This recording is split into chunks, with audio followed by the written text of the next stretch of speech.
Manong, pwede po ba tayo huminto? Naiihina po kasi ang asawa ko eh.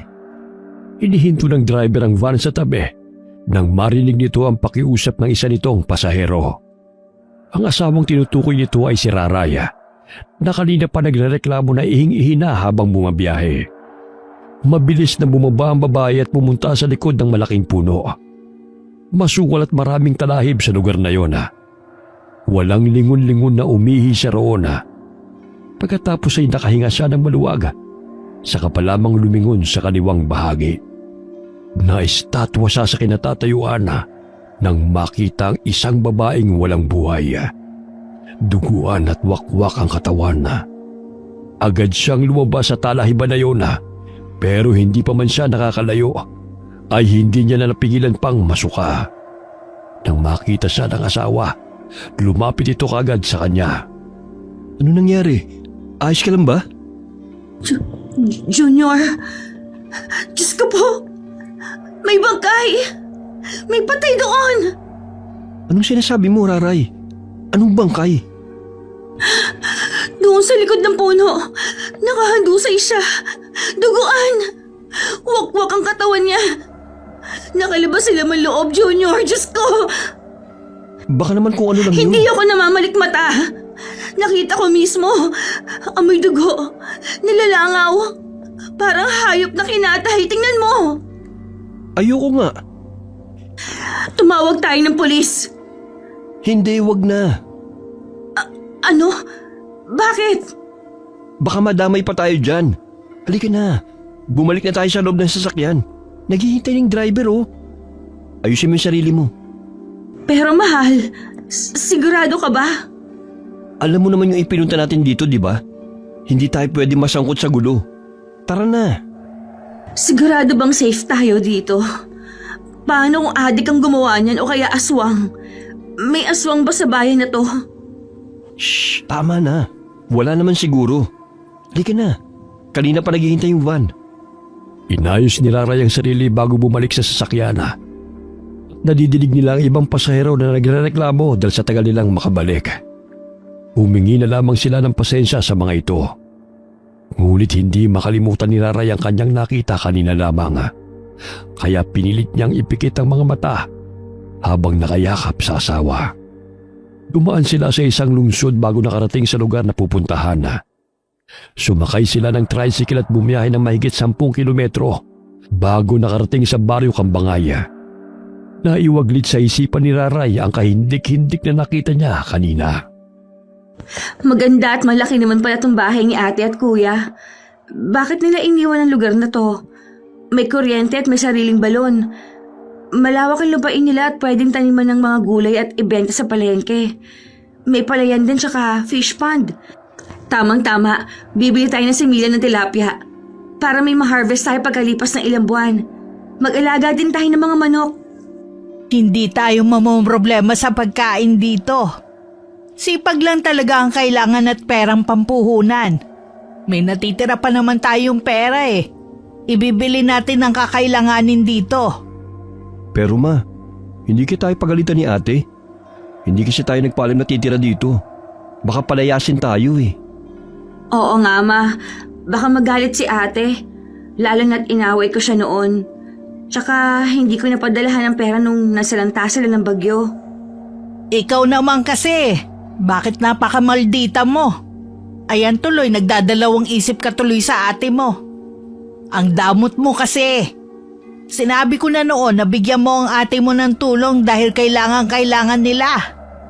Ayun, at nasermonan na nga. Naku, huwag kang tatawa-tawa riyan. Totoo lang ang sinasabi ko. O diba, ano ka ngayon? Nagkatotoo ang sinabi kong bilog ang mundo. Ewan ko ba sa anak mong yan ma? Totoong napakadamot noon. Ang dami-dami naman sanang pera dati. Oo na, nagsisi na ako. Huwag niyo na akong pagtulungan. Kainis naman oh. O siya, huwag na tayong magtalo-talo at baka mapikuntong si Raray. Huwag ka na mag-alala, ako nang bahalang magsabi sa ate mo. At ako na magpapaliwanag ng sitwasyon yung dalawa. Sige na, pasok na sa loob at kailangan nating linisin yan bago magamit. Lumaya sila sa kanilang lugar upang takasan ang kinakaharap na problema ng mag-asawa. Malaki ang utang ni Raray sa mga lending. Habang si Junior naman ay hinahanap ng kapulisan dahil aksidenteng nakapatay ng tao. Kaya naman ay tinulungan sila ni Aling Irene at dinala sa lugar ng isa pang anak. Pero ang bahay na ito ay abandonado na. Sa pagkakalabila ay naghiwalay ang dating mag-asawa at nakapag-asawa ng foreigner ang kapatid ni Raray na si Rowena na ngayon ay nasa ibang bansa na. Nagsimula ng bagong buhay ang mag-asawang Raray at Junior. Isang taon lang ang lumipas ay malalaki at nangingitlog na ang mga alagang manok at malalaki na rin ang mga tilapia sa fish pond. Nakapag-ani na rin sila ng palay at nakapagbenta ng mga bunga mula sa pananim ng mga gulay. Nagpatayo rin sila ng maliit na tindahan na malapit sa kalsada. Naging malapit din sila sa kanilang mga kapitbahay. Lalo't kinuhang ninang sa kasal si Aling Irene sa anak na mag-asawang Roger at Prima.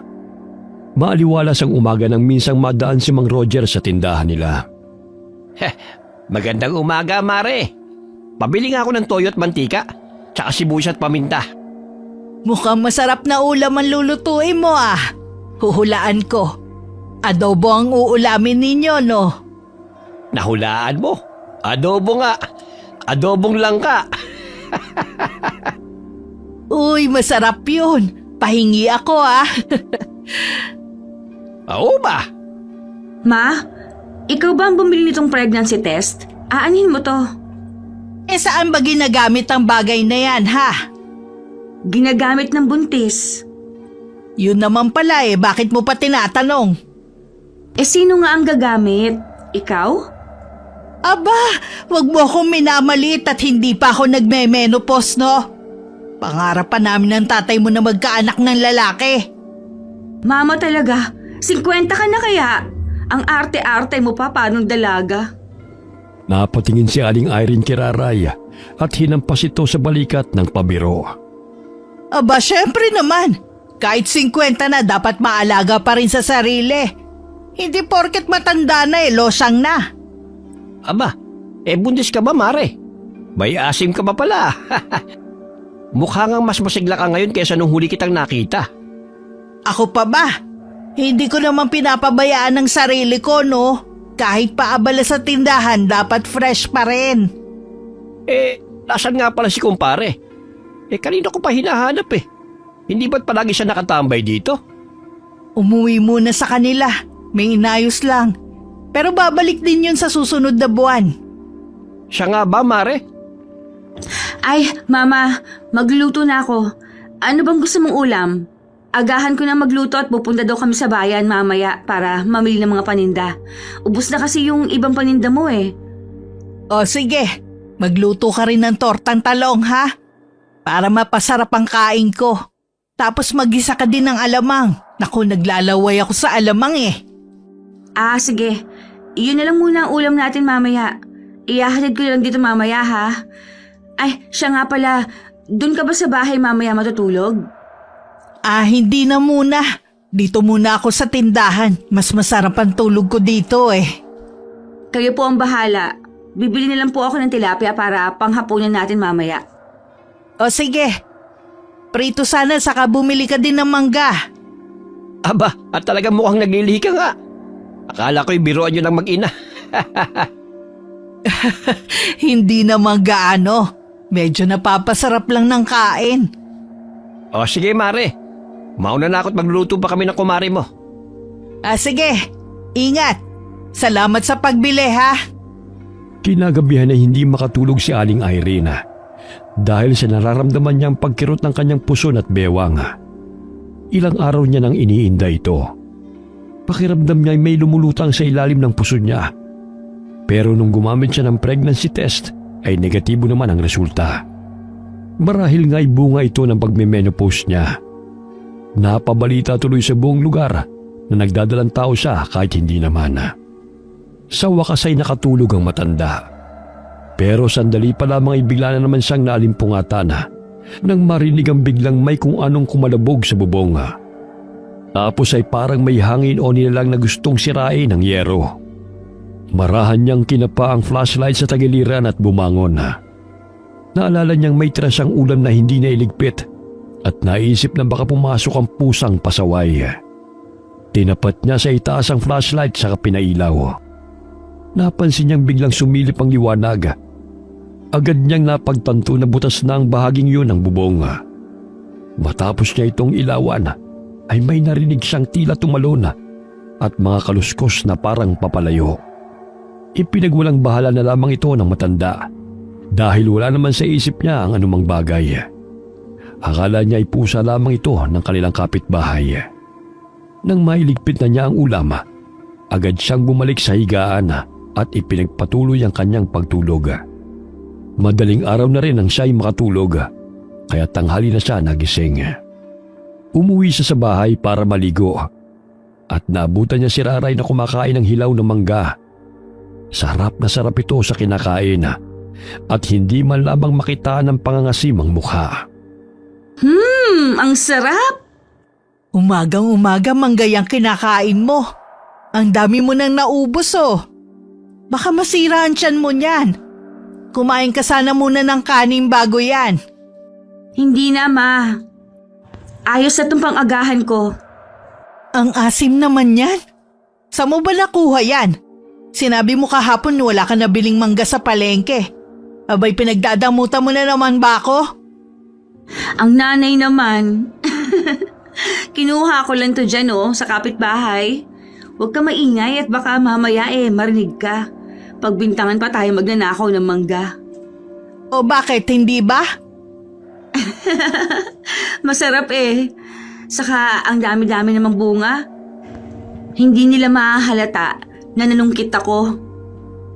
Bukas, mangunguha ako ulit. O sige, damihan mo ha.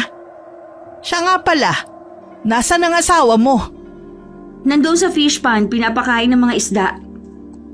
Nagpatuloy sa pagkain si Raray habang nakaupo sa bangko sa labas ng bahay.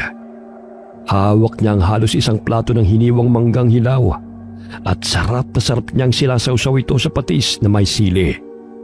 Bawat kagat ay sinasamahan niya ng pagniwi dahil sa asim. Ngunit agad namang sinusundan ng pagdila sa labi. Tila ninanam namang perpektong timpla ng alat at anghang. Walang pakialam si Raray sa malisyosong tingin sa kanya ng ina. Abala siya sa pagkain. Napapangiti pa siya kapag pasimpleng inaamoy ang patis. Naglilihi ka ba? Ha? Hindi po.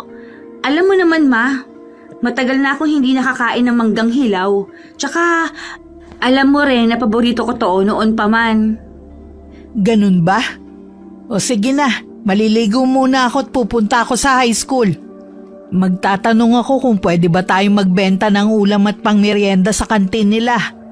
Ikaw na muna magbantay sa tindahan, ha? Sige, Ma.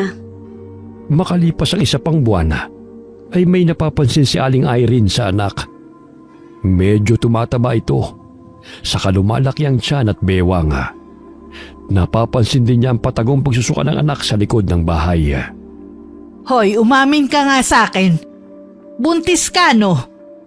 Ha? Paano mo naman nasabi, Ma?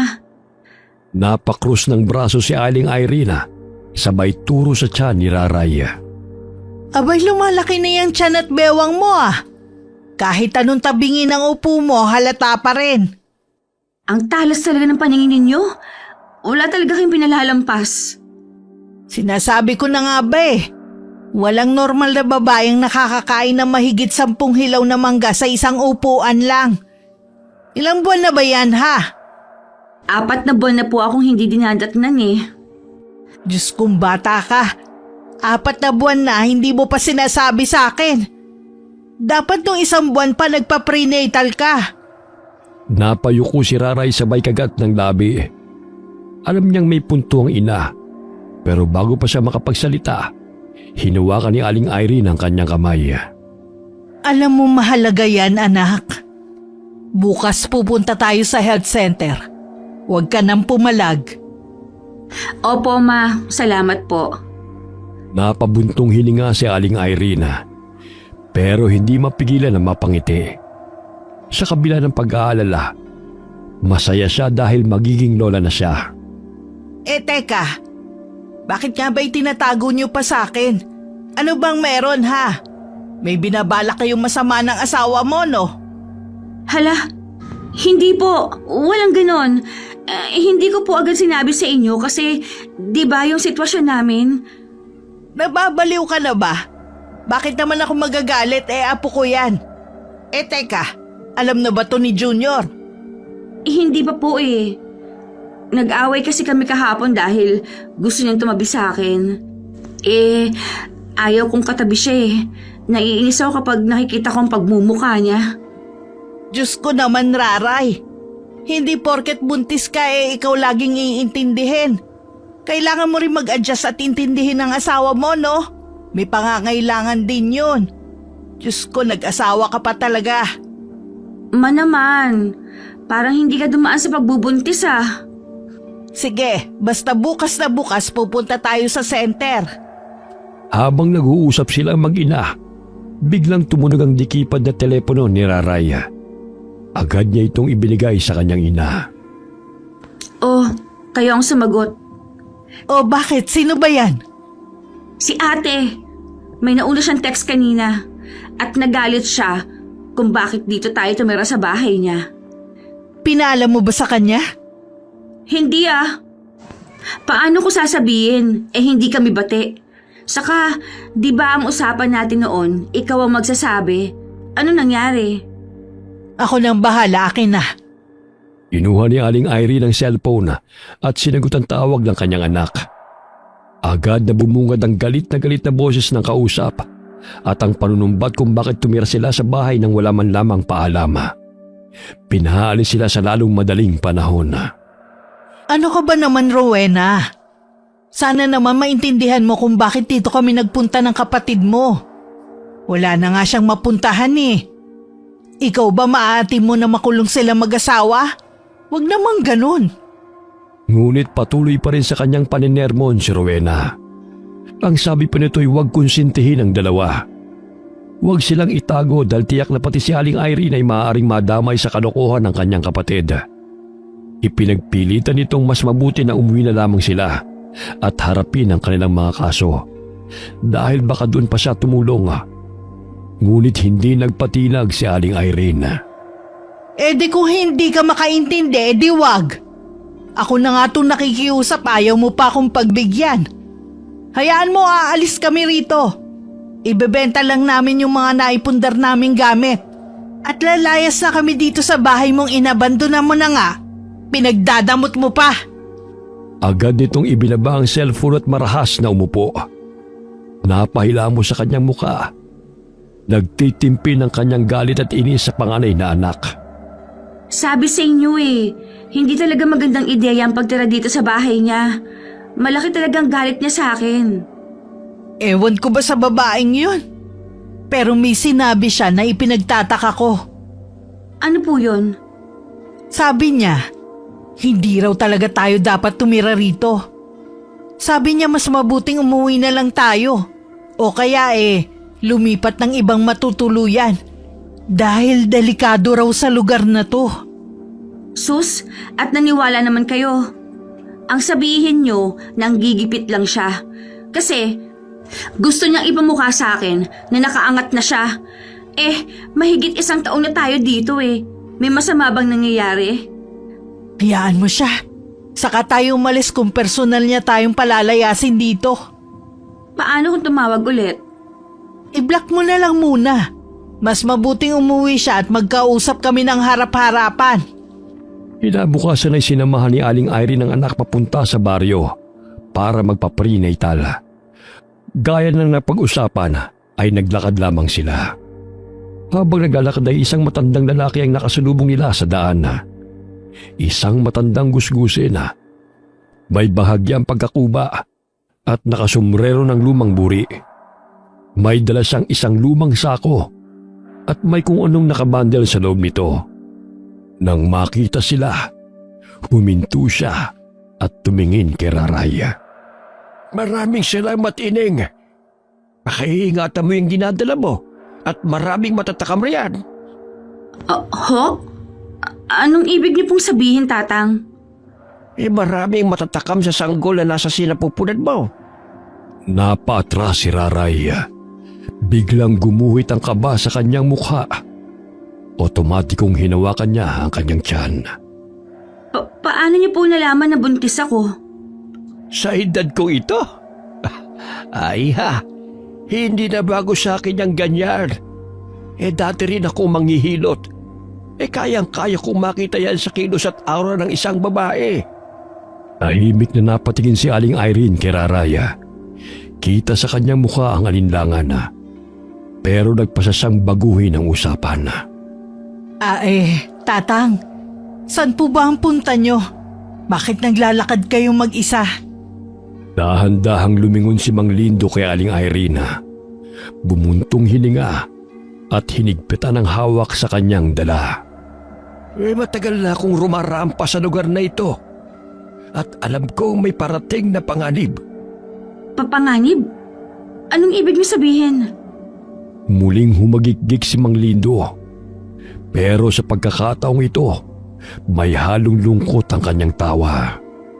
Tumingala siya, tila sinusuri ang langit, bago muling bumaling sa kanila. Mag-ingat kayo. Hindi lahat ng tao sa paligid nyo ay totoo. Marami ang nagkukunwari at nagtatago ng tunay nilang pagkatao. Malamig ang dating ng kanyang huling salita. Napalunok si Raray habang si Aling Irene ay pasimpleng kinabahan. Isang malamig na hangin ang dumaan na parang lalong nagpabigat sa sinabi ng matanda. Maya-maya pa, humakbang si Mang Lindo palayo. Hinahaplos ang lumang sako na parang may laman ito na siya lamang ang nakakaalam. Nang mawala sa paningin nila ang matanda, nagkatinginan si Raray at Aling Irene. Ma, okay lang kaya si Tatang? Hayaan mo na, anak. Mukhang wala sa tamang pag-iisip ang matandang yun. Huwag mo na lang pakinggan. Nagpatuloy na sila sa paglalakad papuntang health center. Maayos naman ang kalagayan ng kanyang anak. Binigyan siya ng mga libreng gamot at bitamina. Nang matapos ay umuwi na sila. Habang naglalakad ay hindi mawala sa isipan ni Raray ang naging babala ng matandang lalaki. Panay ang himas nito sa kanyang tiyana kahit hindi planado ang kanyang pagbubuntis. Ni minsan ay hindi naman niya ginusto na may mangyaring di maganda sa kanyang anak. Pagdating nila sa bahay, agad nilang napansing mag-ina na may mga putol ng sanga ng suha na nakalagay sa bintana at bubong. May nakaabang din sa mga pinto. Agad na napangiti si Raray.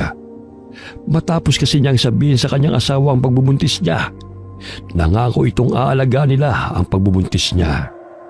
Napakunot noon naman si Aling Irene nang ilibot niya ang kanyang paningin sa paligid. Natawa naman ang anak sa naging reaksyon ng ina. Teka, ano nangyayari dito sa bahay? Tsakong si Junior ang may gawa nito. Abay, bakit siya naglagay ng mga ganito rito? Para saan naman? Sabi niya, protection daw yan sa mga aswang. Aswang? Bakit? May aswang ba dito sa baryo? Wala naman siguro, Ma. Pero hayaan na natin siya sa trip niya. Wala namang mawawala kung pagbibigyan natin Mula sa likod ng bahay ay lumitaw si Junior at may hawak itong itak at ilan pang piraso ng sanga ng suha. Kumusta ang lakad niyo, mahal? Maayos naman, pero medyo nakakapagod. Parang ang bigat na ng tiyan ko Mabigat na kagad? Ang lit-lit pa naman ng tiyan mo. Nagpapabebe ka lang ata Hoy, hindi Ano nagpapabebe? Kasi naman ang kulit yung dalawa. Sabi ko naman kasi sa inyo, sumakay na kayo ng tricycle Mukhang naglakad kayo papunta at pabalik Yan tuloy, napagod ka. Si nanay ang kulit. Para daw hindi ako tumaba ng masyado. Aba, talagang gusto pa akong isali sa paninisi. Teka, anong meron sa kabila? Kina paring Roger at Maring Prima. Bakit parang piyesta sa bahay nila? Dumating ang bunso nilang anak mula Maynila. Matagal na rin daw hindi nakakauwi dahil sa trabaho. Kaya ngayon lang ulit nakabisita. Ganun ba? Aba, Makiusyoso din kaya ako. Malay nyo, bigyan pa ako ng tsokolate galing Maynila. Mama talaga? Parang hindi nakakatikim ng tsokolate. Biro lang anak.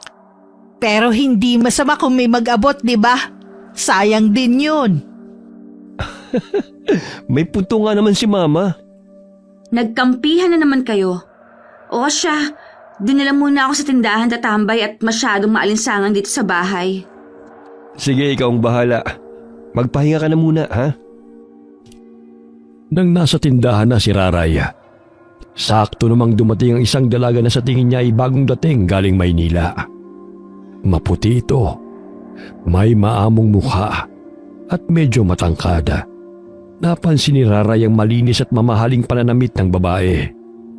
Halatang hindi sanay sa alikabok ng probinsya.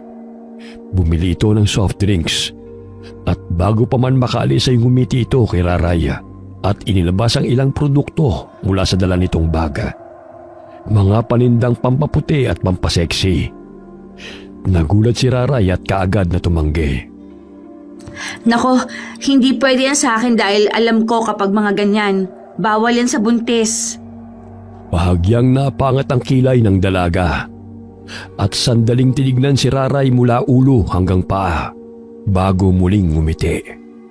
Nagpaalam ang magandang babae at umuwi bitbit ang malalaking bote ng soft drinks. Pagsapit ng hating gabi, mahimbing na natutulog si Raray at Junior sa kanilang kwarto, habang si Aling Irene naman ay nakahilata sa tindahan. Bahagyang naghihilik. Tahimik ang paligid, maliban sa marahang huni ng kuliglig sa labas. Biglang isang malakas na kalabog sa bubungan ng tindahan ng gumulantang kay Aling Irene. Napabalikwas siya ng bangon. Ramdam ang mabilis na tibok ng kanyang puso. Sa sobrang gulat, pakiramdam niya ay saglit na humiwalay ang kaluluwa niya sa katawan.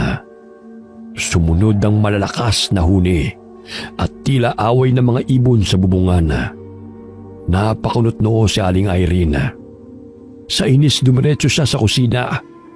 Kumuha ng isang malaking tasa ng mainit na tubig at walang pag-aalinlangan na lumabas ng tindahan. Sa tulong ng ilaw sa labas, tumingala siya at napasinghap sa nakita. Dalawang malalaking ibon ang nasa ibabaw ng bubong. Tila nag-aaway o nag-aagawan sa isang bagay na hindi niya maaninag. Pero ang mas nakakapagtaka, may kakaiba sa itsura ng mga ito. Hindi lamang basta malalaki. Masyado silang malaki para sa karaniwang ibon. Hindi na nagdalawang isip si Aling Irene. Buong lakas niyang isinaboy ang mainit na tubig pataas. Ay mga buwisit kayo! Lumayas kayo riyan! Mga istorbo! Napahiyaw ang mga ibon sa sakit, sabay lipad palayo. Siya namang paglabas ni Junior na may dalang itak. Ma, anong ingay yun? Mga malalaking ibon. Ayun, tinapunan ko ng mainit na tubig. Mga buwisit, parang gustong gawing pugad ang bubong natin. Hindi pa man nakakasagot si Junior. Biglang pumailang lang sa ere ang isang makapanindig balahibong hiyaw mula sa loob ng bahay. Junior! Halos sabay na nagkatinginan sina Aling Irene at Junior bago parehong kumaripas ng takbo pabalik sa loob. Pagpasok ni Junior, agad niyang nakita si Raray na nanginginig. Habang walang tigil na pinagpapapalo ng walis tambo ang isang pusang itim na nasa paanan ng kama. Raray, anong ginagawa mo? Ba't mo hinahampas yung pusa? Kanina pa yung nakatitig sa akin. Pagmulat ko ng mata, nasa paanan ko siya. Agad na dinampot ni Junior ang isang matibay na kahoy na nakasandal sa gilid ng pinto at buong lakas na hinampas ang pusa. Napasigaw ito sa sakit bago mabilis na kumaripas ng takbo palabas ng bahay. Dali-daling isinara ni Junior ang pinto at inilak ito.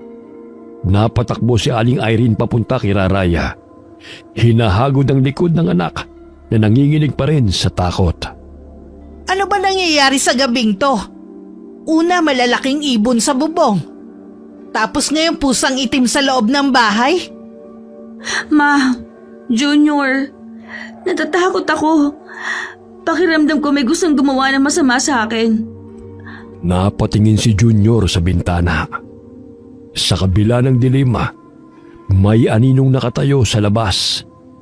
Hindi gumagalaw. Tila tahimik silang pinagmamasdan. Agad niyang isinara ang bintana maski maalinsangan ng gabi. Ayos ka lang ba? Tahan na. Pusa lang yun, ano ka ba? Huwag ka na matakot. Naligaw lang siguro yun at pumasok nung lumabas ako. Dito na lang ako matutulog.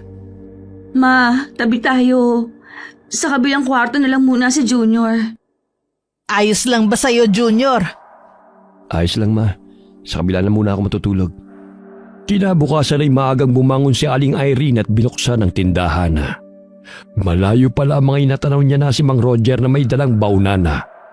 Papunta ito sa gawin niya. Magandang umaga, Mare.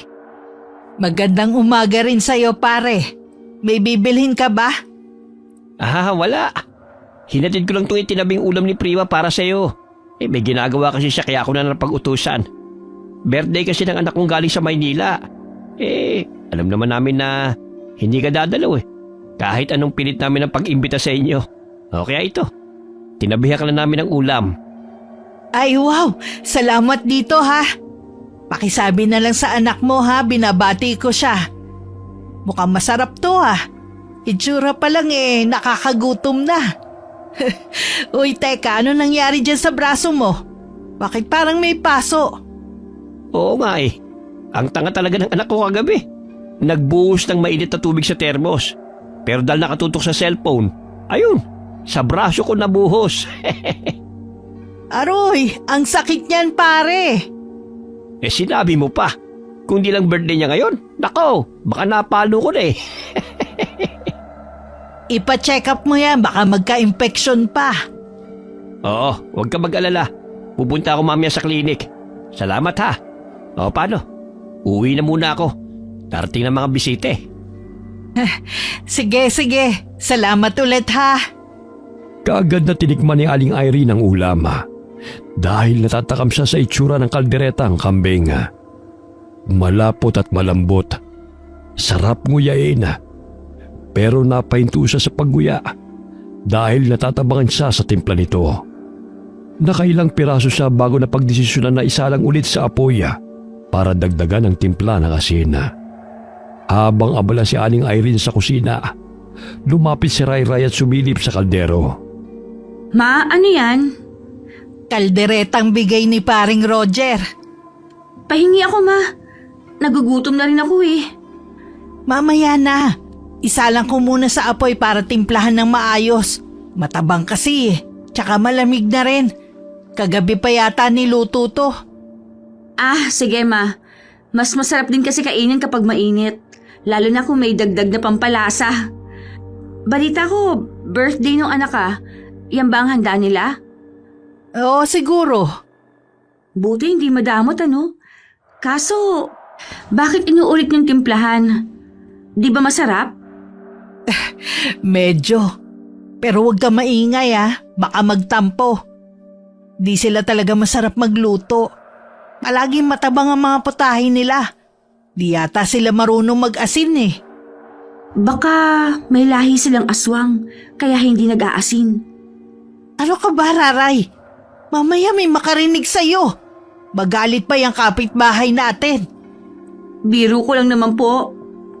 Habang hinihintay nilang uminit muli ang kaldereta, napangiti si Aling Irene sa biro ng anak. Alam niyang palabiro si Raraya, pero hindi niya maiwasang mapailing sa mga iniisip nito. Samantala, si Raray naman ay napatingin sa labas ng bintana. Wala namang masyadong tao sa paligid, pero hindi niya maiwasang mapaisip sa sinabi niya. Nang magsimulang umusok ang niluluto, tinikman ulit ni Aling Irene ang sarsa at ngumiti ng bahagya. Ayan, sakto na. Kumuha ka na ng plato't kanin. Agad namang tumayo si Raraya, sabik na sa mainit at malasang kalderetang kambing. Habang kumakain, Hindi niya napigilan ang sarili at muling bumulong. Pero ma, isipin mo, paano kung... Kumain ka na lang dyan. Natawa na lang si Raray at pinagpatuloy ang pagkain. Pagdating ng hapon, nag-ayang mag-grocery ang kanyang ina. Pero dahil medyo masama ang pakiramdam niya, ang kanya na lamang asawa ang sumama. Ngunit gabi na ay wala pa rin silang dalawa. Nag-aalala na si Raray. Hindi mapakali habang hinihintay ang dalawa. Nakaupo siya sa labas ng tindahan, palinga-linga sa paligid. Nang biglang may dumaan sa ere, isang napakalaking ibon na bumilis ang lipad palayo. Agad siyang kinabahan at mabilis na pumasok sa loob ng tindahan. Sinigurong nakalak ang pinto. Ngunit bago pa siya makapag-isip ng kung ano pa, isang malakas na kalabog sa bubungang gumulat sa kanya. Muli niyang narinig ang pagaspas ng malalaking pakpak. Kasunod ang mabibigat na yabag sa ibabaw ng yero. Nanginginig ang kamay niya at dinampot ang isang gunting. Walang kasiguruhan kung paano niya ito magagamit bilang proteksyon. Pero mahigpit niya itong hinawakan. Maya-maya'y narinig niyang may umuungol sa itaas ng bubong. Parang tunog ng isang galit na pusa. Napatras si Raray. Hindi niya maintindihan kung bakit pagkatapos ng tunog ng pagaspas ng pakpak, ang nakadapo sa kanilang bubong ay tila isang pusa at hindi ibon. Dahan-dahan siyang sumilip sa screen ng tindahan at muntik na siyang mapasigaw sa nakita. Isang malaking itim na pusang tumalon mula sa itaas pabagsak sa lupa. Nanlaki ang kanyang mga mata. Ito ang parehong pusa na pumasok sa bahay ng minsan. Ngunit bago pa siya makagalaw, isa pang malaking pusang dumating at tila nakikipagtalo sa nauna. Halos hindi makahinga si Raray sa kaba. Hindi siya sigurado kung anong balak ng dalawang hayop. Pero isa lang ang alam niya, hindi ito pangkaraniwang mga pusa. Dahan-dahan siyang kumuha ng isang supot ng asin. Binutas niya ito at saka kumuha ng isang dakot bago ibinato sa direksyon ng dalawang pusa.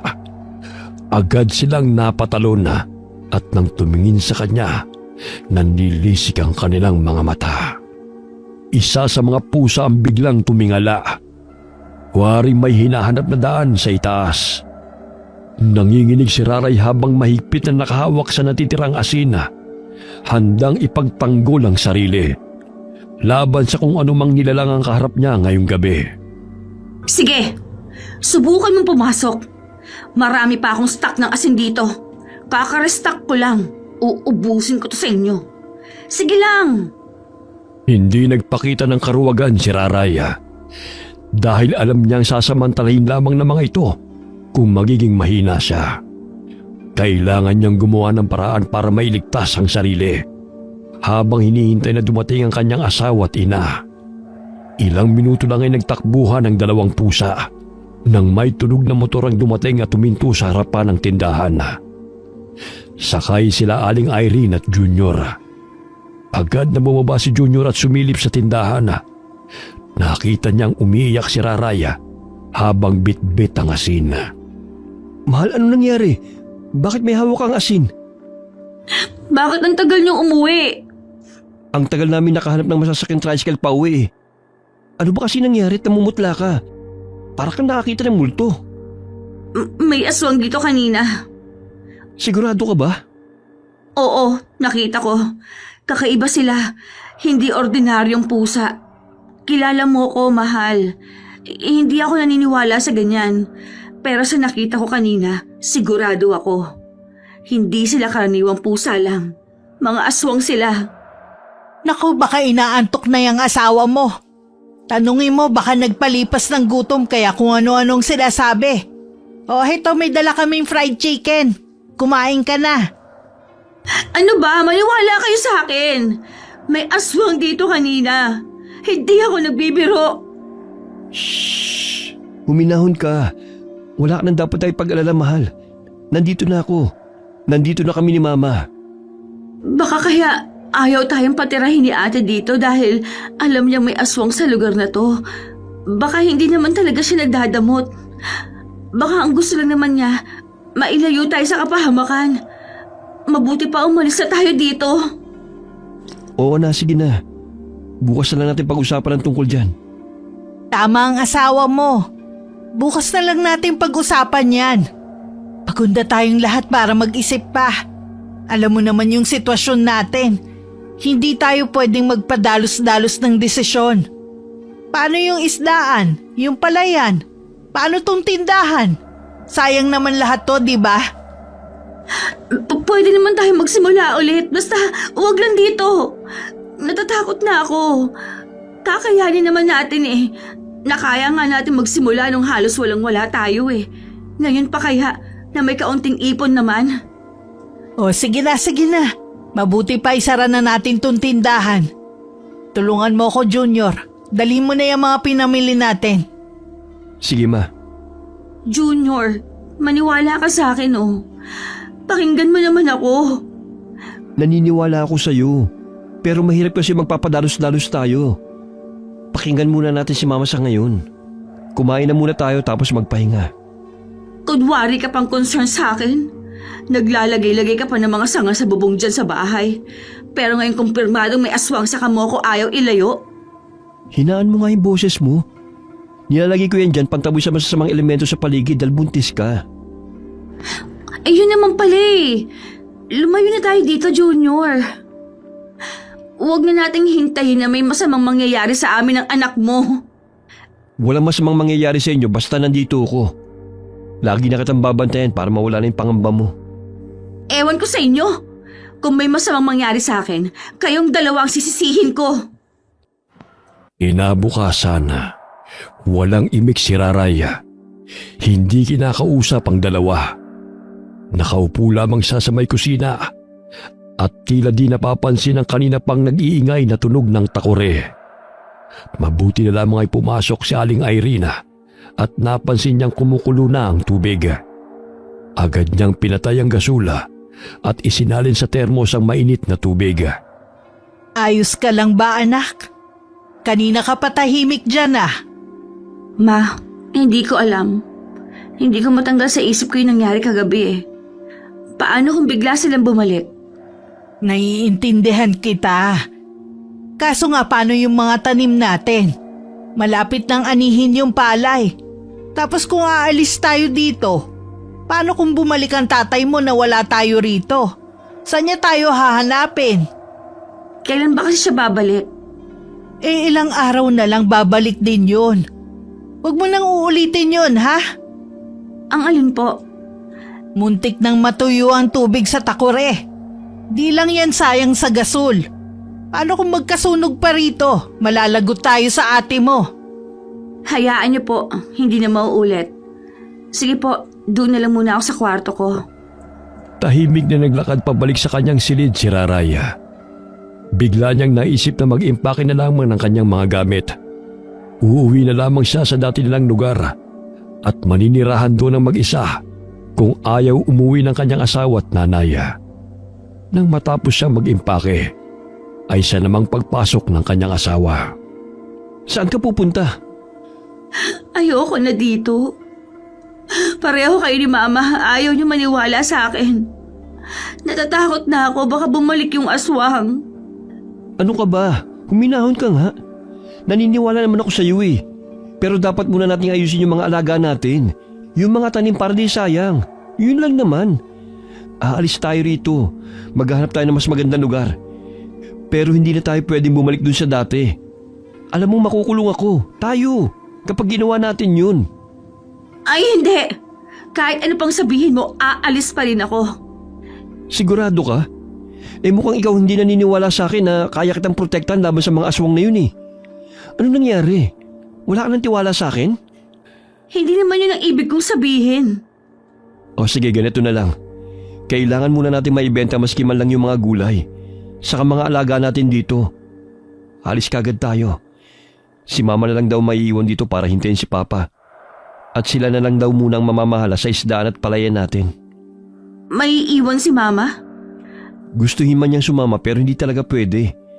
Pero ayos lang naman si mama eh. Kayang-kaya niyang sarili niya. Saka kaya ka lang naman siguro naging napitin sa aswang kasi nagdadalang tao ka eh. Huwag ka mag-alala. Aalis tayo agad-agad. Pero paano kung hindi agad makauwi si Papa? Kawawa naman si Mama dito. Huwag ka na mag-alala. Nagbili na ako sa kapitbahay natin na tignan-tignan siya habang wala pa si Papa rito. Mababait naman sila Mang Roger eh. Napanatag maski pa paano si Raray sa pangako ng kanyang asawa. Pumayag siya sa gusto nitong maghintay ng kaunting araw. Pero ang paghihintay nilang yun ay tila nawala ng silbi. Dahil naging sunod-sunod na naging kamalasan nila. Tila napeste ang mga alaga nilang manok. Natagpo ang patay ang mga ito, pero pinabayaang nakakalat lamang sa bakuran nila. Walang ninakaw, walang nabawas. Kasunod nun ay naglutangan ng mga isda sa palaisdaan. Suspetsa nila ay nalaso ng mga isda. Sumunod ay ang mga gulay na parang binagyo, parang may sadyang sumira. Sinabutahe ang lahat ng kanilang mga pinagkakakitaan. Sinira ang lahat ng kanilang inaasahan at pinagpaguran. Sino kayang gumawa ng lahat ng to? Bakit niya tayo ginaganito? Mabuti pa ay umalis na tayo dito. Hindi na po talaga magandang kutob ko eh. Sige mamaya, aalisin na tayo. Kayo na lang. Dito lang ako. Nagmandaling mag-impake ang dalawa. Pero di pa man sila nakakatapos maghanda, ay biglang bumuhos ang napakalakas na ulan. Sa pagkakataong yun, alam na nilang malabo na silang makaalis dahil panigurado na wala na silang masasakyan. Lalo pat papagabi na naman. Wala silang nagawa kundi ang matulog na lamang at magpahinga ng gabing yun. Pagsapit ng hating gabi, ay muling nabulabog ang kanilang mahimbing na pagtulog. Parang may nag-aaway na mga hayop sa labas ng kanilang bakuran. Junior! Junior, gising ka! Bakit? May masama bang nangyari? Pakinggan mo si Taas. Bumalik nga sila. Mahal! Maya-maya pa, may malalakas na kalabog sa bubungan. Parang may mabibigat na paa na naglalakad sa yero. Sumunod ang malakas na pagkalmot sa dingding. Nanginginig si Raray sa takot. Natatakot ako. Kukunin ko na ang itak. Huwag mo akong iwangan. Sandali lang. Kailangan natin maghanda kung sakali. Balik ka kaagad ha. Lumabas ng kwarto si Junior at hindi kaagad nakabalik. Kaya tumayo si Raray at pinindot ang switch ng ilaw. Umihip ang malakas na hangin mula sa jalousie at napatingin siya roon. Napako siya sa kinatatayuan nang makita ang isang pangit na nilalang na nakangisi at lumalabas ang dila habang naglalaway na nakatingin sa kanya. Nanginig siya sa takot. Pagbalik ni Junior ay may bitbit na itong isang sako ng asin at mga bawang. Hayop ka kung sino ka man! Hindi mo kami matatakot! Agad itong nagsaboy ng asin sa may bintana, pero hindi man lang ito tinablan gaano. Mas lalo pa itong naging agresibo. Lalo itong nagwala. Tumutulo ang malagkit at maitim na laway ng aswang. Anong gagawin natin? Kunin mo ang bagakay sa ilalim ng higaan. Iabot mo sa akin dali. Magtutos kami ng aswang na to. Ang bagakay na pinapakuha ni Junior ay isang uri ng manipis at tuwid na kawayan na madalas ay ginagamit sa panggagamot o proteksyon laban sa mga aswang. Nang iabot ito ni Raray sa asawa, agad niya itong hinawakan ng mahigpit at buong puwersang ginamit bilang pamutol sa dila ng aswang.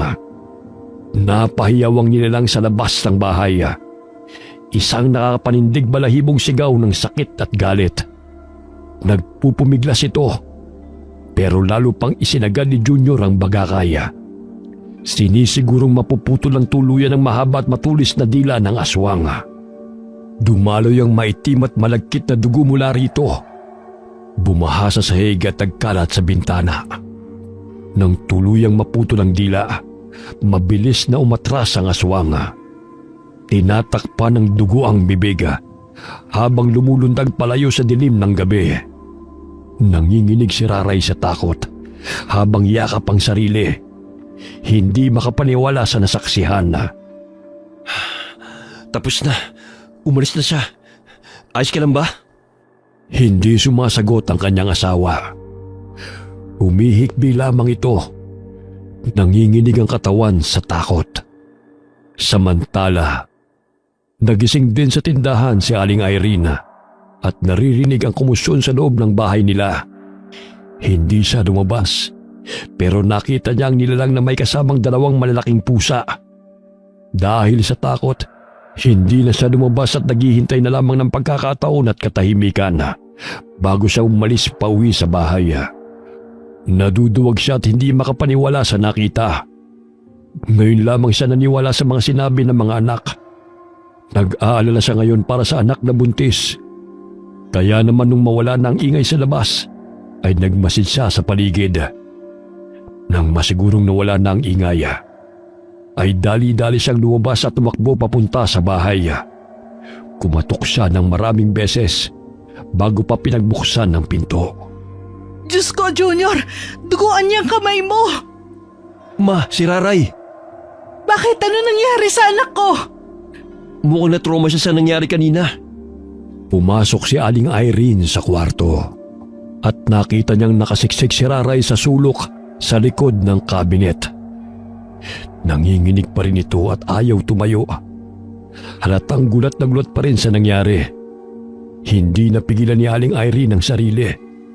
Napayak siya habang pinagmamasdan ng anak.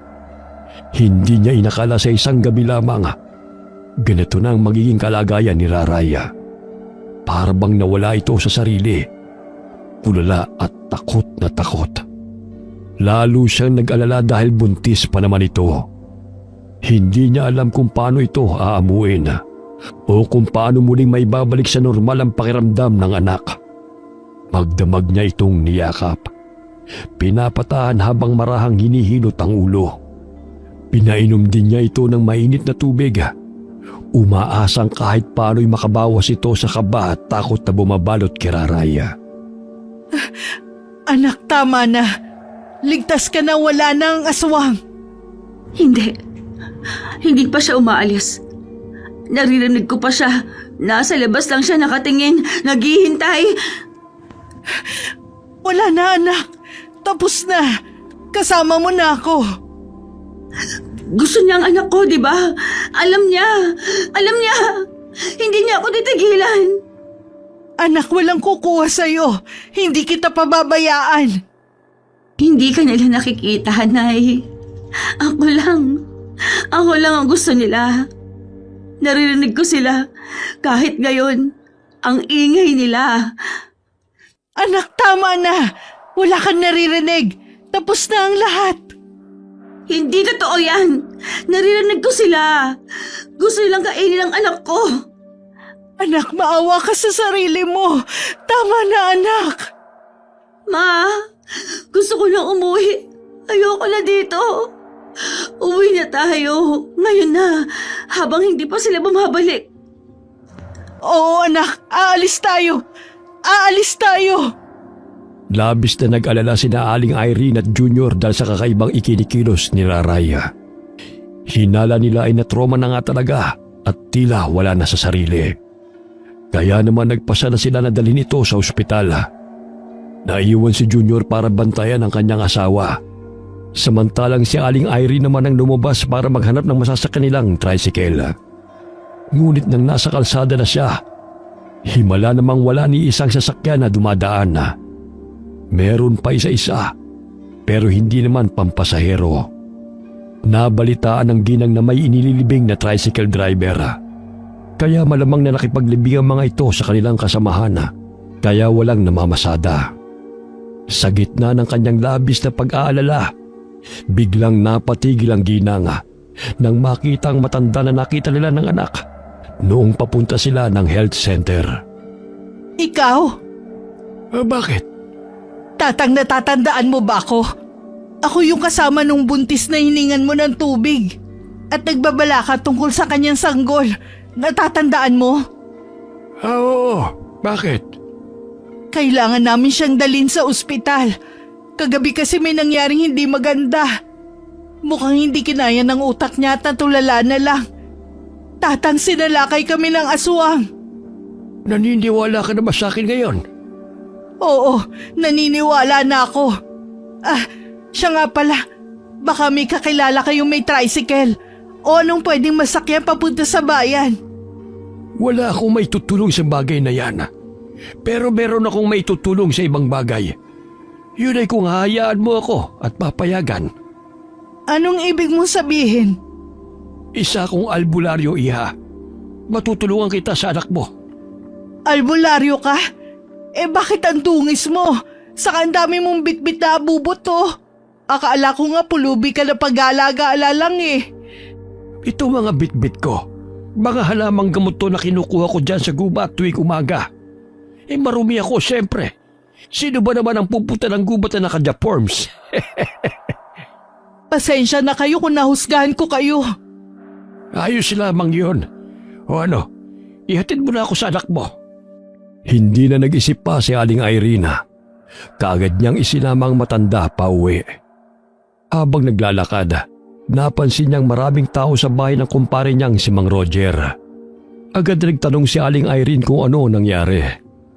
Isang masamang balita ang kanyang narinig. Patay na raw ang anak nitong dalaga na galing sa Maynila. Ayaw sabihin ng pamilya kung ano ang ikinamatay nito. Nagpatuloy sila sa paglalakad. Gustuhin man niyang makiramay sa mabait na kapitbahay, ay inuna na lang muna ni Aling Irene ang kapakanan ng kanyang anak. Pagdating nila sa bahay, ay agad niyang pinapasok ang matanda. Ma, sino yung kasama mo? Akala ko ba kukuha kayo ng tricycle? Walang namamasada eh. Nakita ko siya habang nag-aabang ako ng masasakyan. Isa daw siyang albularyo. Ho? Hindi naman natin kailangan ng albularyo eh. Ang kailangan natin masasakyan para makalis na tayo kagad. Wala ngang sasakyan. Kung wala, bukas na lang ng umaga. Alam ko uuwi na yung anak nilang galing sa Maynila. Baka pwede tayong makisabay kina Mang Roger. Hindi nila tayo tutulungan. Dahil patay na yung anak nila na sinasabi mo. Ano? Oo, nabalitaan ko kanina. Ba't dadali din sa wakas sa mga hinayupak na yan? Anong sabi nyo? Bakit naman po kayo nagsasalita ng ganyan sa kapwa nyo, Tatang? Ang pamilyang yan, mga lahi sila ng aswang. Ano?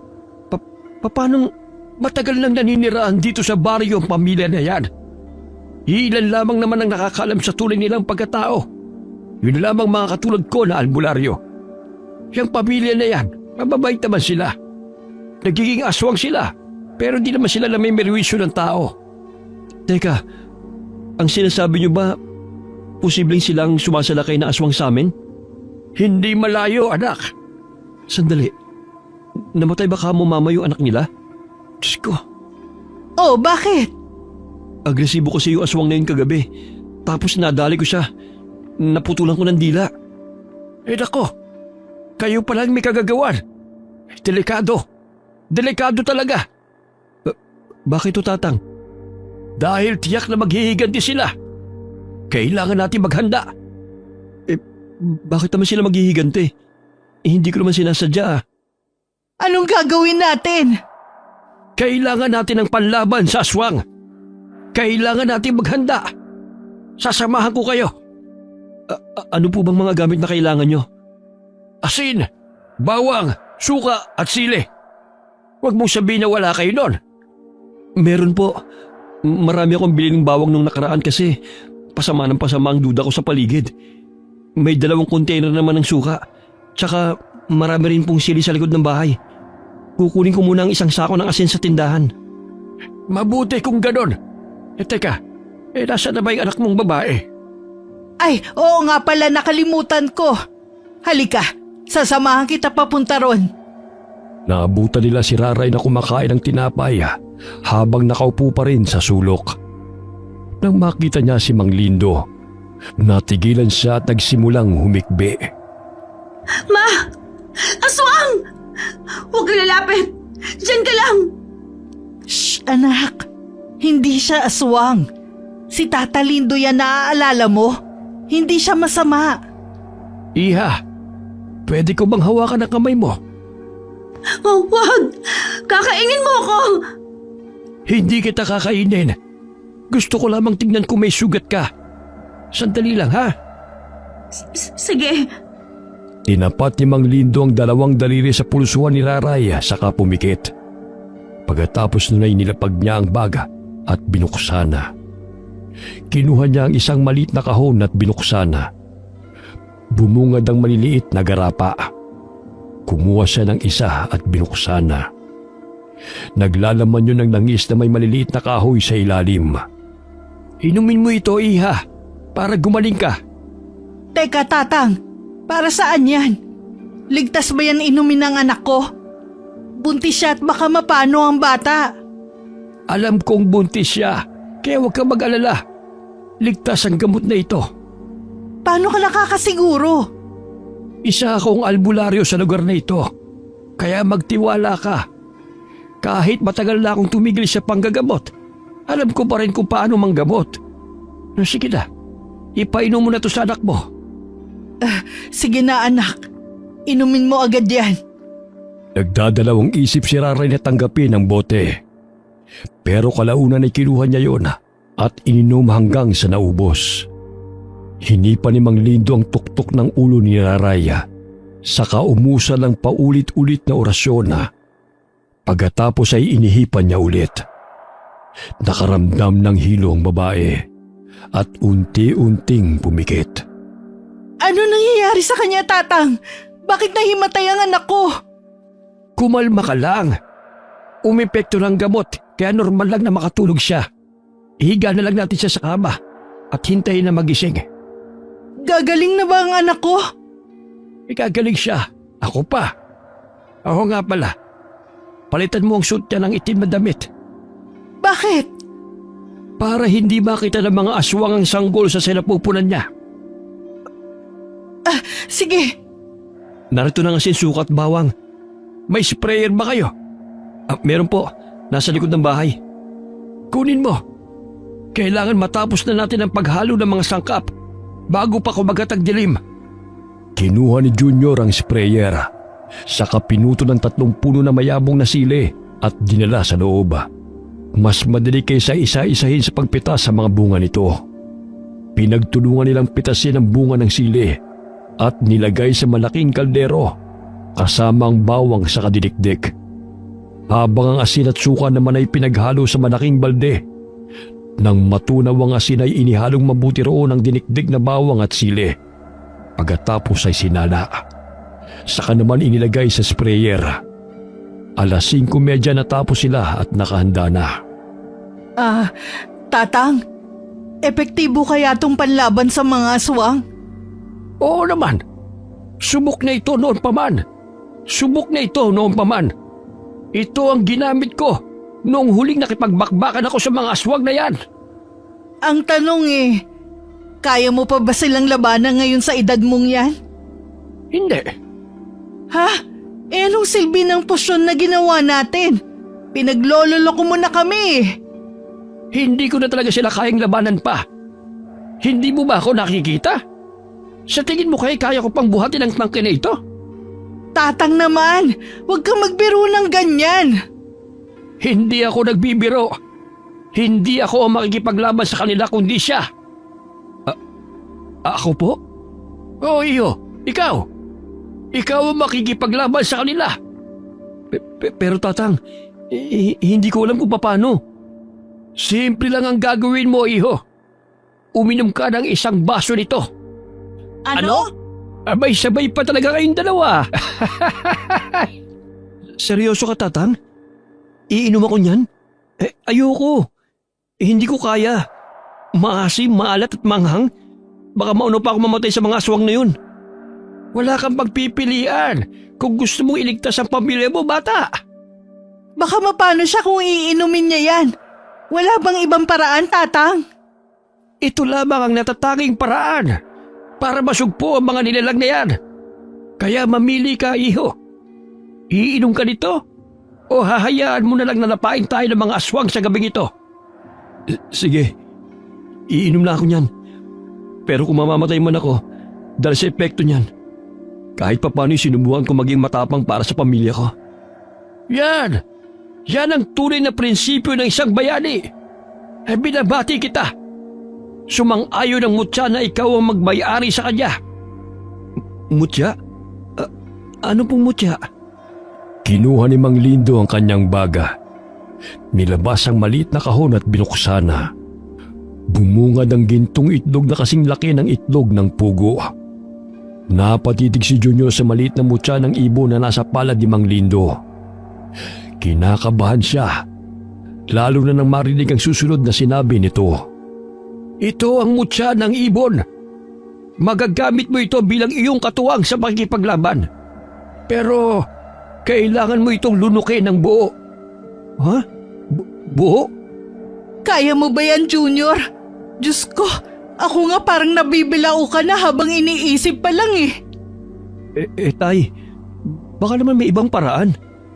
Gawin na lang natin sabaw. O kaya, ihawin tapos isaw-saw sa toit kalamansi. Hindi pwedeng lutuin. Kailangan mo itong lunukin ng buo. Kung di mo wala ang bisa nito, huwag ka mag-alala. Malambot yan. Hindi ka mahihirapan sa paglunok. Pero bilisan mo, Junior. Tumatakbo ang oras. Sigurado ba kayong hindi didikit sa lalamunan ko yan? Baka naman maglakad ako ng nakaumbok ito sa leg ko habang buhay. Huminga ng malalim si Junior. Ipinikit ang mga mata at isinubsob ang sarili sa pagsasali ng baso sa bibig niya. Napangiwi siya habang nilulunok ang misteryosong mutya. Napatayo siya bigla hawak ang lalamunan. Nanay ko po. Parang may gumagapang sa loob ng lalamunan ko papunta sa tiyan ko. Ano to? Mabuti. Ibig sabihin, gumagana na ang mutya. Diyos ko, sana sinabi niyo man lang na may kasamang free stomach massage to. Sus Mariosep! Akala ko hinihimatay ka na. Pambihira. Parang biglang lumakas ang katawan ko. Ngayon ay handa ka na. Mabilis na lumipas ang oras. Si Aling Irene ay hindi mapakali. Samantalang ang dalawa niyang kasama ay tahimik lamang na nakamasid. Hinihintay nila ang susunod na mangyayari. Pagsapit ng gabi, nagsimula ng gumapang sa katawan ni Junior ang kakaibang enerhiya mula sa mutya. Para bang lumalakas ang kanyang pandinig at ang kanyang paningin ay unti-unting nasasanay sa dilim. Samantala sa di kalayuan, may mga aninong gumagalaw sa kadiliman. Nariyan na sila! Bilisan mo, Junior! Bago pa mahuli ang lahat! Wisikan nyo ng posyon ang lahat ng pasukan! Pintana, pinto, maging lahat ng mga butas! Mula sa labas ay maririnig na ang mga kakaibang kaluskos. Mga malalaki at mabibigat na yabaga. Kasabay nito ay malakas na kalabog sa kanilang bubungan. Si Junior maski kinakabahan ay ramdam ang kakaibang enerhiya na tila gumagapang pa rin sa kanyang katawan. May naririnig siyang mga bulong na parang nagsasabing huwag siyang mag-alala. Na kaya niyang lumaban. Isa na lamang ang naiisip niyang problema. Hindi pa niya alam gamitin ang mutyang nasa katawan niya. Nagkakalampagan na ang mga yero. Maingay na ang paligid. Meron na ring tunog na parang may matutulis na kuko na nagkakayod sa kahoy at semento. Napalunok si Junior. Alam niyang hindi ordinaryong mga nilalang ang nasa labas. Hindi ito gaya ng mga hayop na basta lang nag-aalburuto sa gabi. Ang naririnig niya ngayon ay parang mababang ungol na may kasamang huni ng isang nilalang na gutom at uhaw sa dugo. Tumingin siya kay Mang Lindo na kahit matanda na ay hindi natinag sa kinatatayuan. Mahigpit ang hawak nito sa isang matulis na kahoy na may ukit. Lumapit si Junior sa may bintana at saglit na sinilip ang nasa labas. Ganun na lamang ang panlalaki ng kanyang mga mata nang makita na napakaraming mga aswang ang nasa bakuran. Ang tansya niya ay halos nasa 20 ang aswang na nakapaligid sa kanila. Anong gagawin natin? Napakarami nila. Malala pa tayo dito ng buhay. Hindi! Huwag kang panghinaan ng loob, Junior! Hindi tayo maano! Basta't manalig ka lamang sa kakayahan mo at sa mutsang nasa'yo! Maya-maya habang nagkakagulo na ang mga aswang sa labas, isang pamilyar na boses ang narinig nila. Walang hiya kayo! Pinatay niyo ang anak ko! Papanagutin ko kayo dito! Lumabas kayo riyan! Mama, si Mang Roger nga ang aswang. Diyos ko, paano tayo lalaban? Mas matindi na ang pwersa nila ngayon. Napakarami nga nila. Handa silang pumatay. Hindi tayo magpapatalo sa kanila. Nasaan ang bagakay? Yun ang gagamitin ko sandata panlaban sa kanila. Tama yan, iho. Sasamahan kita. Lalaban tayo. Sandali! Susubukan ko muna makipag-usap. Baka naman madala pa to sa maayos na negosasyon. Tutal may pinagsamahan naman kami. Kumpare ko yan eh. Pagbibigyan naman siguro tayo. Lumapit si Aling Irene sa pinto. Nag-ipon siya ng lakas ng loob para kausapin ang kalaban na nasa labas. Pare, hindi naman sinasadya na manugang ko na mapatay ang anak mo eh. Hindi naman namin alam. Hindi namin sinasadya. Hindi kami nang bibiktima ng tao. Ilang beses namin pinigilan ang anak namin na biktimahin ng anak mo, Irene. Lahat ginawa namin. Alang-alang sa pinagsama natin bilang magkakapit bahay. Pero anong ginawa nyo? Pinatay nyo pa rin ang anak ko. Pasensya ka na. Wala na tayong magagawa. Hindi naman talaga namin sinadya eh. Hindi naman makatarungan na gantihan nyo kami ng ganito. Katarungan? Na paano ba kayo? Nabiktima ba kayo? Nasaktan ba ang anak mo? Hindi naman, di ba? Hindi nyo man lamang binigyan ng pagkakataong mabuhay ang anak ko. Anong katuwiran niya, Mang Roger?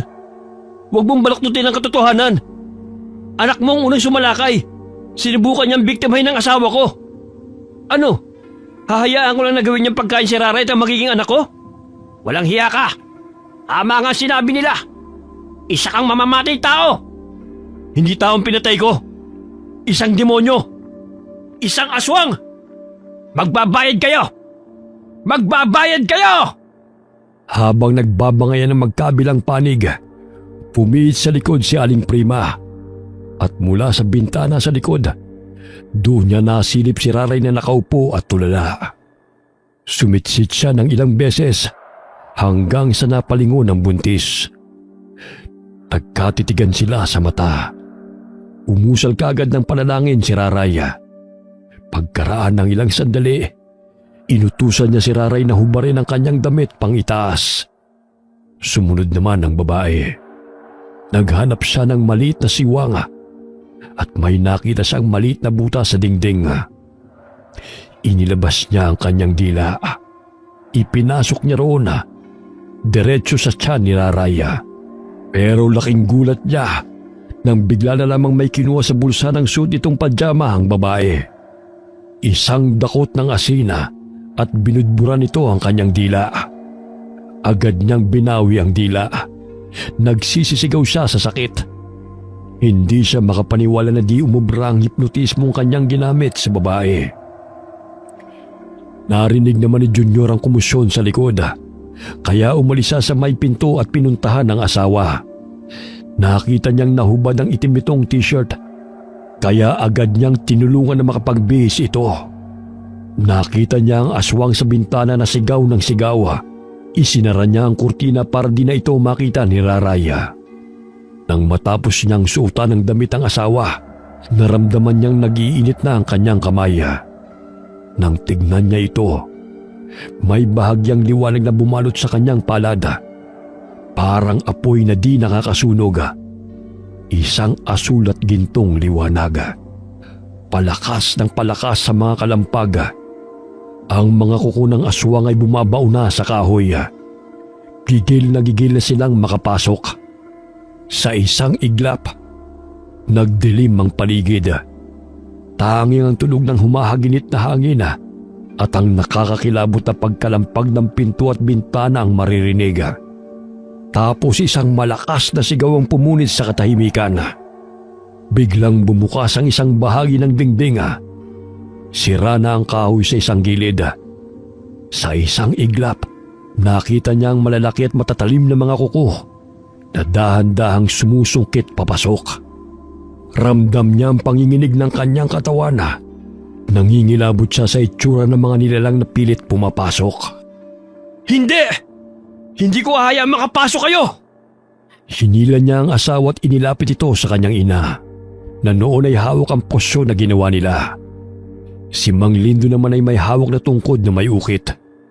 Si Junior ay ang bagakay na nagliliwanag na rin. Tila nahawaan ng liwanag na lumalabas sa kanyang mga kamay. Agad niyang nilapitan ang mga aswang na nagpupumilit pumasok sa dingding at pinagpapalo ang mga yun. Agad silang napaatras at ang mga tinatamaan ng sandata nasunog ang kanilang mga balat.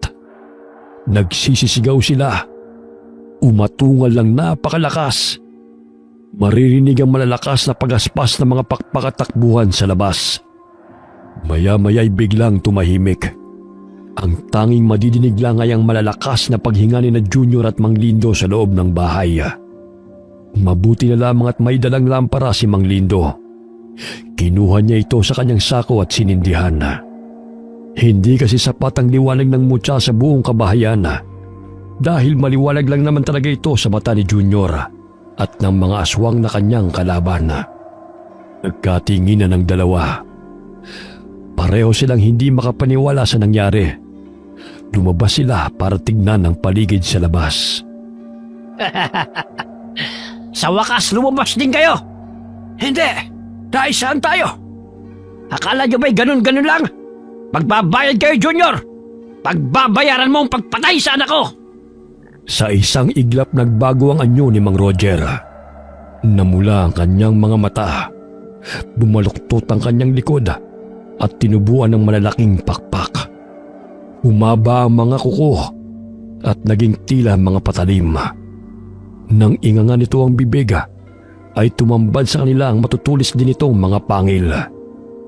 Nanlilisik ang kanyang mga mata at galit na galit. Nagpakawala ng isang malalim na alulong si Mang Roger at sa isang iglap, mula sa paligid ay lumitaw ang iba pang mga aswang. Sumugod ang mga aswang mula sa magkabilang gilid. Mabilis na parang hangin. Sa loob ng isang segundo, nakapalibot na sila kina Junior at Mang Lindo. Handang lumapa. Kayo mga aswang kayo! Di ba kayo nadadala? Alam ko namang alam nyo na ako nakapuksa sa mga kasama ninyo noon, di ba? Hindi ba kayo natatakot sa akin? At bakit kami matatakot sa iyo? Oo, alam namin isa kang dating malakas na antingero. Totoong ikaw ang pumatay sa mga ninuno namin. Pero, matanda ka na. Higit kaming mas malakas at mas marami sa mga nakalaban mo noon. Tama ng sasat! Laban kung laban! Sa isang iglap, humigpit ang hawak ni Junior sa bagakay na wari nag-aapoy sa kanyang mga palad. Ramdam niyang nag-uumapaw na enerhiya mula rito. Hindi niya na hinintay pang lumapit ang mga aswang. Siya mismo ang sumugod. Mabilis niyang inihataw ang bagakay sa unang aswang na sumalubong sa kanya. Agad itong bumaon sa dibdib ng nilalang at sa isang iglap, nagsimulang umusok ang sugat nito. Animoy sinusunog mula sa loob. Napasigaw ang aswang. Nagpupumiglas, ngunit lalo lamang lumalim ang pagbaon ng sandata sa kanyang laman.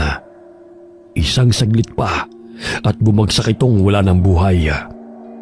Nagmadaling umatras ang isa pang aswang, ngunit nahagip ito ni Junior sa tagiliran gamit ang matalim na dulo ng bagakay. Nagkikikisay ito sa lupa. Ang katawan nito'y nangulubot hanggang sa tuluyang naging abo. Nanlaki ang mga mata ni Mang Roger sa kanyang nasaksihan.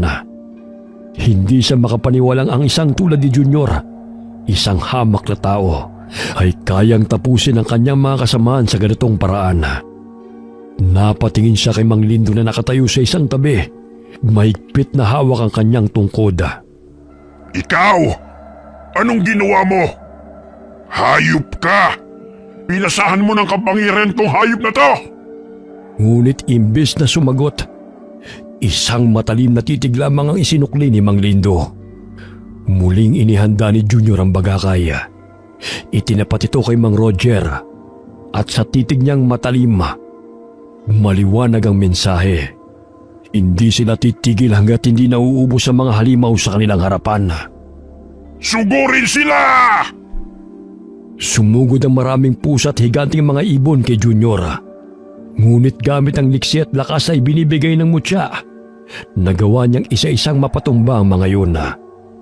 Dahil sa mutya, naging listo ang kanyang katawan at paningin. At bawat tamaan ng kanyang bagakay, bumubulagta at nasusunog ang mga aswang. Samantala, nasa loob naman ng bahay sina Aling Irene at ang kanyang anak. Panay naman ang spray nito ng posyon para di tuluyang makapasok ang ilang aswang na nag-aabang. Pinalibutan nila ang sarili ng asin at bawang. Habang patuloy na nilalabanan ni Junior at Mang Lindo ang mga aswang na sumusugod, unti-unting naramdaman ng lalaki ang pagod. Ngunit hindi siya maaaring sumuko. Sa harapan niya, nakita niyang unti-unting lumapit si Mang Roger. Hindi mo ako matatalo, bata! Ang mutya mo'y walang bisa sa harap ng tunay na mandirigma! Mabilis na sumugod si Mang Roger. Isang mabilis na hampas ang pinakawalan nito, dahilan upang mapatras si Junior. Ngunit bago pa man siya tamaan, nagawa niyang ikambyo ang kanyang katawan at iwasan ang matinding atake. Isang saglit ang lumipas bago niya ginamit ang pagkakataon. Isang mabilis na buwelo at inihagis niya ang bagakay ng buong lakas. Tumusok ito sa dibdib ni Mang Roger. Agad siyang napaungol sa matinding sakit. Nagkikisay ang aswang habang unti-unting lumalabas ang maitim na usok mula sa kanyang sugat. Sinubukan niyang bunutin ang bagakay. Ngunit mas lalong lumalim ang pagbaw nito sa kanyang laman. Ang katawan niya ay unti-unting nangulubot. Hindi! Hindi maaari! Nagpapapalag siya, ngunit wala siyang magawa. Ilang saglit pa, isang huling ungol ng matinding paghihirap ang lumabas sa kanyang bibig bago tuluyang humandusay sa lupa. Wala nang buhay ang matandang aswang. Kasabay nito, ang mga natitirang aswang na nakapaligid sa kanila ay nagsimulang umatras. Napagtanto nilang wala na ang kanilang pinuno at wala silang laban kay Junior. Awak pa rin ni Junior ang nagliliwanag na bagakay. Humihingal siya, pero sa wakas, tapos na ang laban. Naawa si Junior sa pamilya ni Mang Roger. Nakita niya ang pagiging mabuti ng mga ito sa kanila noon. Pero napagtanto rin niya na hindi nabibilang sa mundo ng mga tao ang mga katulad nila. Dahil kahit anong pagtatago ng tunay na anyo, ay lalabas at lalabas ang totoo nilang pagkatao. Tapos na. Nanalo tayo, Mang Lindo. Oh, tapos na. Pumasok na sila sa loob ng bahay. Isinara ang pinto at nagpahinga. Kawawa naman sila. Pero wala tayong mapagpipilian. Kailangan nating ipagtanggol ang ating sarili laban sa kanila. Hindi ko akalaing aabot sa ganito. Kumpare ko si Roger. Marami siyang naitulong sa amin noon. Mabuti silang tao sa abot ng kanilang makakaya. Pero hindi nila kayang pigilan ang sarili nila.